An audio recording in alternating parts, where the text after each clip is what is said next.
Hello everybody and welcome back to the Terror Tale Vault, or just welcome if this is your first time on the channel. If this is your first time, this preamble might be a little confusing because this is something that's different for me and something that's different for my channel. As the name implies, and as you may know, I normally just do horror tale narrations. But with it being October, the Halloween month and the Halloween time, and people getting creeped out by all different sorts of things, I thought I would do a little narration of a kind of rabbit hole of a Twitter thread. This is a Twitter thread that got a little bit of popularity, a little virality, some might say, when the Super Mario 64 iceberg became hot on the SEO circuit there. Because this kind of plays into that a little bit, and I've seen some iceberg images that mention this. But at the same time, when I look at YouTube and stuff, I don't see many people going over the actual tweet thread. Now, this tweet thread, as I'm sure you can tell by the text on the screen at the moment, is explaining how Super Mario 64 is a free Masonic and Illuminist digital ritual. Obviously a bit of a rabbit hole, and this is something I actually don't really know that much about personally, so I am going to try not to really comment. I am just going to go through, read these tweets, and do it in a video style so you can see the images that this person is referencing. Now, for the record, this tweet thread was from Owen Cyclops at Owen Broadcast on Twitter. He is on his own bio, not trying to, I don't know the gentleman or the person, so not trying to say anything, I know anything about him, but according to their own Twitter bio, they are an illustrator and, as they put it, a mystic idiot. I'm not going to call them that, but they call themselves that, and this seems to just be the type of thing that they are into. Conspiracy, secret society, religions, modernism, politics, and how it all comes together seems to be something that this Owen Cyclops is very into. All right, so now that you know what we're doing here today and my way too long preamble is out of the way, let's kick it off. And as you can see right here from the first tweet, he gets it started with a bang, right? Doesn't waste any time. Super Mario 64 is a Masonic and Illuminist digital ritual. The game begins in this Masonic hall. There is the checkered board floor, symbolic of the world of polarized opposites, the physical world on which the ritual is based. There is also a solar disk, red carpet, and the hall is 3 layers. The coins in this game are actually pentacles. They are the coins from tarot and occult symbolism. In this game, you play the role of a Mercury-type character, traveling into the earth and between the realms. Here you can see the coins he's talking about, and there are the coins in the tarot deck. The first map is a trail that winds up a giant mountain with obstacles along the way. This is an extremely common occult image found, for example, in Rossi Circassianism. Totally said that wrong, but that word's crazy. At the top of the mountain is usually some regal symbol that embodies divinity. So here you see the mountain with the trail that we all know from Bon Bon Battlefield. And there, again, is a extremely similar depiction from Freemason imagery. At the top of the mountain is a king, whom Mario battles and dethrones. The second level is a floating world. Japan has essentially been under nefarious Illuminati-esque control for some time. Nintendo began as a company that made cards that some used for divination. This floating world symbolism must be viewed in that context. Games are this new world.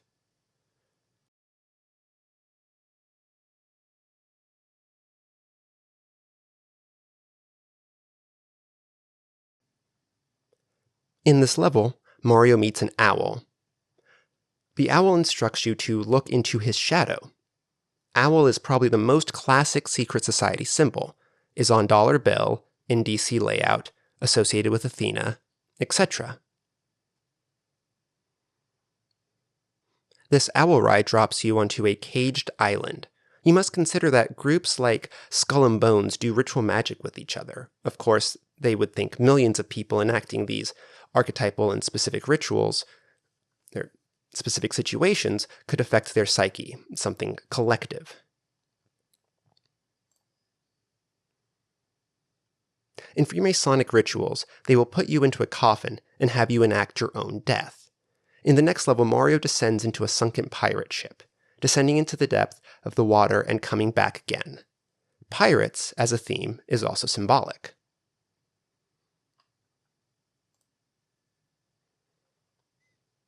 The Knights Templar are one link in the chain of secret societies according to their own mythology.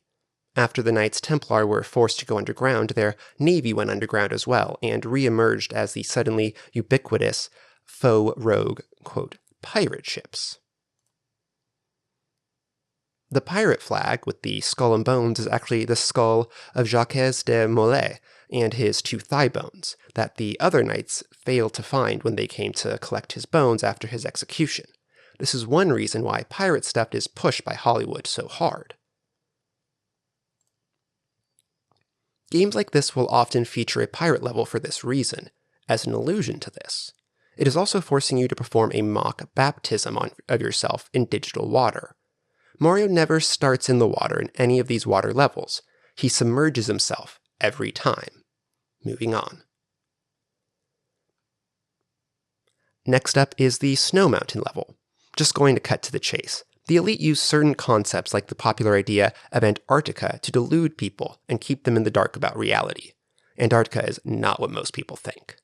Things like this are mocking you, basically. There's this star where a snowman loses his head. The main Mystery Babylon dark religion myth is that of Osiris, mainly him being dismembered and Isis questing for his body parts. You will often see allusions to this theme in rituals. Obelisks are the missing phallus of Osiris. So far we've been through the Grand Hall, climbed a mountain, and killed a king. An owl dropped us into a cage, we were submerged in water, and we found a severed head and rebuilt a body. After this, Mario descends into the basement for the next part of the ritual. Mario processes down a long hallway into a courtyard. This is Mario moving into a special niche altar, usually located in a certain cardinal direction set aside from the main temple. He is in the shadow behind the castle, and the center of his courtyard is this sculpture. Inside a small baptismal fountain, 8 sides, is a star on top of a pyramid that's missing its top. Pyramids with missing capstones is another Masonic symbol, i.e., on the dollar bill in certain buildings.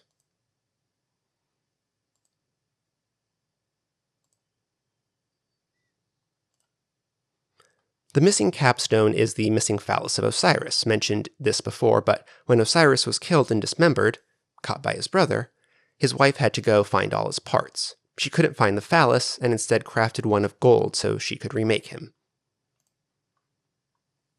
This is what the obelisk is in Mystery Babylon Masonic symbolism. The missing capstone is also this missing piece, the lost word of Freemasonry. When Isis finds this piece, she can convince her son Horus from the conceive her son Horus from the newly remade Osiris. Anyway. On this plaque, it says something most people think it says L is real plus then a number. I wouldn't really believe this, but apparently some guy wrote a letter into Nintendo, and the letter calls it the L is real message, but says it is just a meaningless joke that they put in for no reason.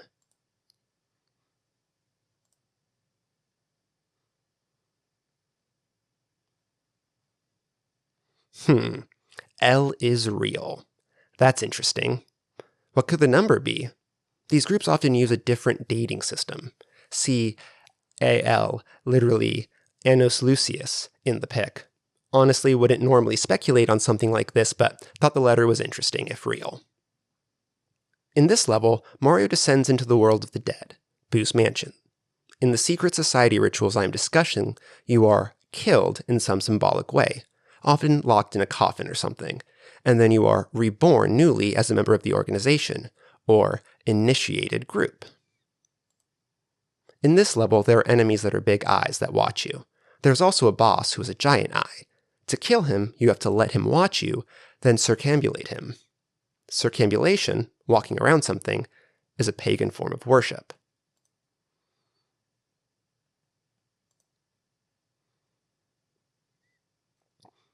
In this level, you also have to run underneath these coffins, right after circling the giant eye. Can see in the background of a pic above. In groups like Skull and Bones, you're locked into a coffin. Now Mario descends to his lowest point in the castle. He heads far down and walks through a hall with these torchlights. This is a processional subterranean hall. There are pools of water and more Masonic, checkerboard, flooring. This painting hangs at the end of the hall.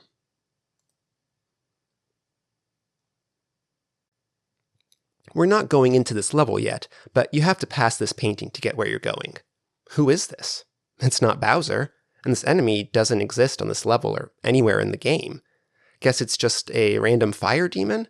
Or something they made up for no reason. The other place you can go before getting into the next level is another small hall that leads you to a small room with two pillars just sitting here. In the game, you hit these pillars. These are twin pillars, Boaz and Jachin, from Solomon's temple, used in all occult stuff. According to the Bible, Boaz and Jachin were two copper, brass, or bronze pillars which stood on the porch of Solomon's temple, the first temple in Jerusalem. They are sometimes used as symbols in Freemasonry and tarot. Here you can see the game calls them simply, quote, the pillars.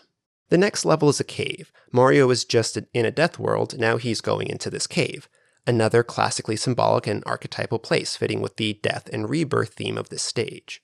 To enter this level, you immerse yourself in this pool. And what is this liquid? This is the same hyper-smooth, hyper-fluid metallic texture we see on Mario when he gets the metal cap. It's not metal like steel, it's almost like liquid metal. This is Quicksilver, another otherwise known as mercury. When Mario gets the metal cap, he literally becomes the alchemical mercury. This is obviously the metal that Mario is based on. It's pretty counterintuitive to use Quicksilver for a metal character like this because it possesses none of the qualities we associate with metal. It's liquid, it's soft, malleable. It only makes sense that in a symbolic sense. When Mario gets the red cap, he becomes the mythological Mercury. For a long time, people knew that when they were seeing an image of a man with a winged hat, they were looking at an image of Mercury or Hermes. Obvious.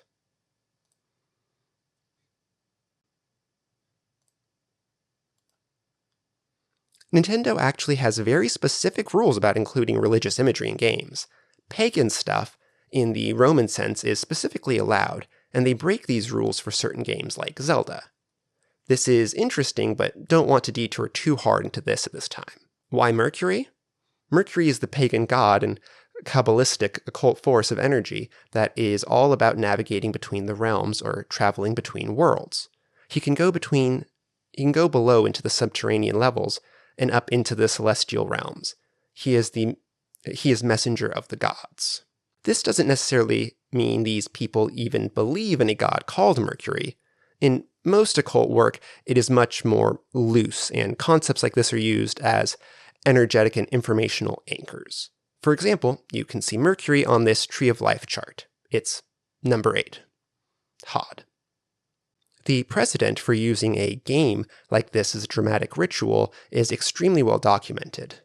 For example, in Golden Dawn style magic, which informs basically all modern occult work in some way, they play Rosicrucian chess, or Enochian chess, which is half game, half ritual magic. Books like Liber Null and Psychonaut discuss using technology, in ritual magic. These ideas are just a crystallization of occult concepts that have existed in the, quote, dark arts for a long time. In the above pic, Yeat's wife says a game was used to initiate her. That was last century. The level behind the Quicksilver Gate is called Hazy Maze Cave. It's a subterranean labyrinth. The doors have a single large eye on them. Part of the labyrinth is full of yellow smoke that chokes Mario. What is this? This choking fog is sulfur. Sulfur is the yellow color and releases this toxic yellow hazy smoke. Brimstone, as in fire and brimstone, is an archaic word for sulfur. Sulfur has always been associated with the devil and hell. Sulfur smoke and sulfur, you will also notice that the Leviathan cross, a satanic image somewhat popular now, is actually the alchemical symbol for sulfur. Sulfur is also symbolic in alchemy as one of the three primes, one of the three substances all things are composed of. Sulfur is the spirit, but more accurately, it is the omnipresent spirit of life, an omnipresent potentiality present in the universe. In encoded images, both literal and artistic, the mushroom was used as a symbol of this omnipresent spirit of life as they seem to arise from nothing. This is what Toad is. The race of mushroom men is symbolic of this superphysical power. You gather these mushrooms in the castle. In this level, you also ride this creature. They make you ride a beast. The beast circles a small island. Next up, we have this lava level behind this devil painting. Obviously hell. Note the eye enemy. He also fights these uniquely double-horned enemies here and has to throw himself into a volcano. Ritual symbolic death in the underworld. This level also has an image of Bowser's face being cut up and rearranged that Mario is forced to walk over. This is classic MK Ultra style imagery. Split face plus fractured face and body imagery indicate breakdown of the psyche, exactly what is happening at this stage of the ritual. Next level, the last real chthonic subterranean death level, is this desert. The desert in Western culture is the abyss that the adept must cross. It is like the chasm of death. In occult Kabbalah, this path connecting Tipereth and Kether is Gemel, a camel crossing this abyss. You can see in this screenshot that the pyramid is surrounded by 4 pillars, and there are black cubes outside. The pyramid has a star on the top, so there is a light in the capstone of this pyramid. Black cubes outside. Black cube is something you have to look into on your own. In this stage, Mario removes the capstone of the pyramid and goes inside. In the elite's mythology about themselves, teachers like Plato and Pythagoras went into the pyramids and were initiated into ancient mystery religions. This is part of why they use Egyptian symbolism. Inside this pyramid, Mario confronts another all-seeing eye boss. This time, the eye is in the center of a giant hand. This is the last real subterranean level. After the underground labyrinth in hell, Mario crosses the desert and goes into the pyramid, the place of initiation. Last level before Mario goes into the higher level of that castle is Dire Docks. If you remember, this level is kind of weird in that you start floating in the air and are dropped into the water, and the level is really oddly designed, so you have to swim under and come up elsewhere. That's the point of this level. That's also why it comes after all these other levels, despite appearing earlier in the map. You've done the death-based ritual initiation downstairs, and now you wash yourself clean of it, a kind of baptism to cement this. The entrance is a water wall. Now Mario goes up into the higher levels of the castle. These levels are all much lighter and brighter than the levels we have just seen. The game itself has the classic pagan, shamanic, platonic, threefold world structure of celestial realm above, earth, then underworld below. Now to get to the next level, the first level after you access this new part of the castle, after you've left the symbolic death below, you are forced to look into this mirror and observe for the first time the camera that has apparently been watching you this whole game. This guy is introduced to us for a second when the game starts, but this is the first time you see him during gameplay, and the game forces you to notice and passively interact with him. This is breaking the fourth wall and reminding the player they are being observed. A dramatic ritual does not require observers, but these people believe that the effects can be greatly enhanced when others are involved, even passively as observers. This is the power they seek to harness by encoding these themes into media and have millions partake of them. Entering this level requires Mario to essentially trust the unseen and jump directly into this wall. He can only see the painting in the mirror. Mario is now an initiate, and will be privy to secrets, occult powers, hidden machinations, etc. To go further, I have to mention a few things that are a little too controversial for me to just drop into a popular thread. Plus, if the point is for people to think about it, it's kind of cooler to leave it undone. So I'll wrap it up with a few cues and thoughts for the mind. Does Mario circumambulate anything else? What is it? Does Mario get powers in these levels? What are they? Are there other powers in this game? Where else do we see these occult powers? Like, not in the game, you see them elsewhere. Later level has a monkey at the top of a mountain. What does the monkey represent in this modern social consciousness? As in, what do most people think of when they think of a monkey? How does this hook into what we've been discussing here? Don't fall into the obvious trap on this one. There's the flood level, where you're forced to flood and unflood a city, and a rainbow level, where the whole level is a giant rainbow. The last level also requires you to ride this rainbow through a floating building that has the Masonic floor, a table covered in pentacle coins, and a small furnace. What is this room? Lastly, spoiler if you never beat the game, the last thing you do is meet Yoshi on the roof of the castle. Many have correctly pointed out that Yoshi is like a dragon and is serpentine. This is true, but consider that Yoshi is specifically not a dragon. He is a dinosaur. Similar to the monkey, ask yourself what dinosaurs represent in the popular consciousness and how they fit into the themes here. Specifically, if you think about how it relates to the floating island idea presented above and other things, you might see what I'm saying. That's it. Thank you for coming to my TED Talk. And there it is. That is the Super Mario 64 is a Freemasonic and Illuminati initiation ritual digitized thread. Again, I've seen people mention this, but they always just tell you to go look into it yourself. I know there's a reason people like these YouTube videos that go over some of this stuff, so they don't have to search it out for themselves. And considering everything, I was kind of surprised no one had done one yet. I don't in any way, shape, or form consider this a definitive telling of that person's theory, and clearly there was no extra analysis there, so it was just a fun little rabbit hole I wanted to share with you. Let me know if you enjoyed this content and this is the type of thing you would like to see more of, and have a happy Halloween.